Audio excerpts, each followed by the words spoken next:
money is money. Look, hoeing is the oldest profession. Prostitution is the oldest profession, literally. Like, it's in the Bible. Like, we all know Mary Magdalene, all that. Sex is a supply and demand type thing. Everybody can't have sex with who they want to all the time, and so sometimes, people offer that. So whether or not, small sites like Backpage, Craigslist are down, there's always going to be sites that advertise sex. Business is always going to be business. Like we can walk outside and any street can turn into a blade.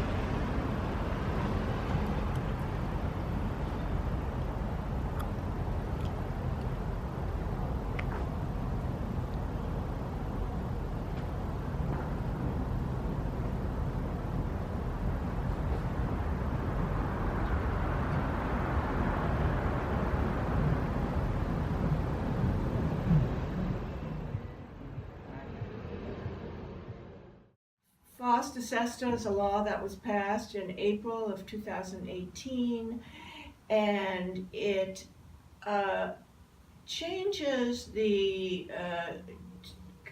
230 of the Communications Decency Act so that website owners are actually now responsible if sex trafficking is involved, and they're responsible for violence and trafficking and that sort of thing. My name is Carol Lee, and I've been doing sex work since the late 70s, and I guess I'm most well known because I coined the term sex work in the late 70s. I've been an activist and a sex worker for decades, and I'm a little older now, so I'm still very involved in activism, and I work with the Department on the Status of Women, and I'm one of the producers of the San Francisco Sex Worker Film and Arts Festival. The idea behind FOSTA SESTA is to target the online advertising venues.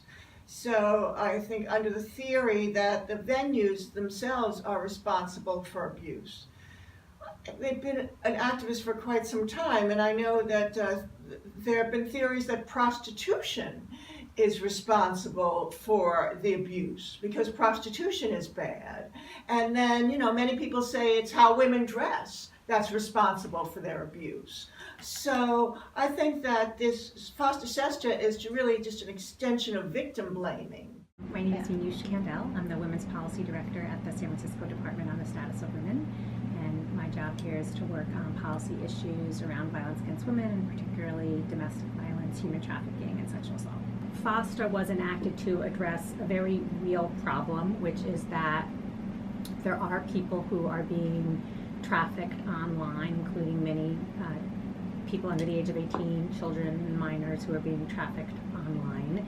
And so there was a desire to try and get at the bad actors who are trafficking people online. However, I think that the way that FOSTA was drafted and the very broad language that it used, which enables it to go after websites that are involved in prostitution, whether or not that prostitution involves trafficking, makes it its reach overbroad.